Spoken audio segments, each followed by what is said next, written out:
এটা তো হরহামেশা হইতেই আছে, এটা তো নতুন না। তো এটা তো বিলিয়ন ডলার বিজনেস। ইন্ডিয়াতে আছে, মিডল ইস্টে যায়, তারপরে মালয়েশিয়া পাঠায় সব ব্যবসা করার জন্য। ওগুলোতে প্রথম দেখাবো।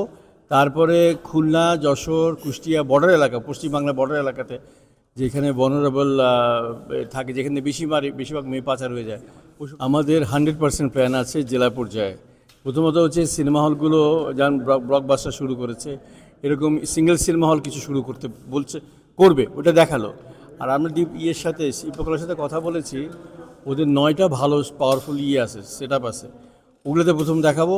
তারপরে খুলনা, যশোর, কুষ্টিয়া বর্ডার এলাকা, পশ্চিমবাংলা বর্ডার এলাকাতে যেখানে ভনারেবল থাকে, যেখানে বেশিরভাগ মেয়ে পাচার হয়ে যায়, ওইসব জায়গায় যেয়ে দেখাবো। গ্রামের লোকজন দেখুক, আমরা দেখাবো। মানে এটা ইয়ের জন্য বানাই নাই, কমার্শিয়াল পারপাসে বানাই নাই, সুতরাং চিন্তারও কোনো কারণ নেই। আমরা এটা আমাদের কাজে আমরা করবো।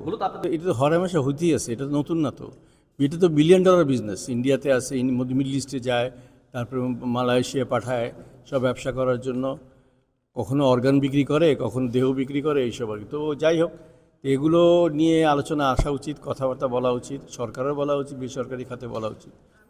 তো আর মিডিয়া তো খুব পাওয়ারফুল। আচ্ছা, কতগুলো লোক দেখে গেল, তো ওদের কিছু না কিছু রিয়াকশান তো হবে।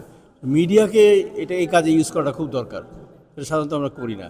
আমরা মনে করি যে 4-5টা নায়ক নায়িকা গান করলে বোধহয় সিনেমা হয়ে গেল। এটা হয়, অবশ্যই সুন্দর সিনেমা হয় এবং তাদের ডিমান্ডেই সিনেমা চলে। কিন্তু আমার পাশাপাশি এই ধরনের কিছু ছবি থাকা উচিত। আজকে ওরা দুজন গেছে বাইরে কাজ, 3জনই পারে শুটিংয়ে আসে, যে 3 আসার কথা ছিল। বাবু ভাইয়ের আসার কথা ছিল, শতাব্দী শুটিংয়ে, সব একসাথে শুটিংয়ে পড়েছে। আর আমাদের এখানে যেটা হচ্ছে যে একসাথে 2 জায়গায় চলছে, তো ওখানে কয়েকজন গেছে ব্লকবাস্টারে। কালকে ব্লকবাস্টারে আমাদের মাননীয় সাংস্কৃতিক মন্ত্রী আসবেন।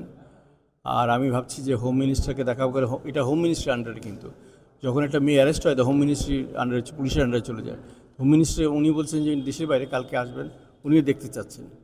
উনি দেখার পরে পুলিশ ফোর্স যেটা আছে, এনজিও যারা মেয়ে নারী নির্যাতন নিয়ে কাজ করে তারা, আর আমাদের দীপ্ত টেলিভিশনের প্রতিনিধিরা খুব পাওয়ারফুল, ওরা বিভিন্ন ডিস্ট্রিক্টে আছে।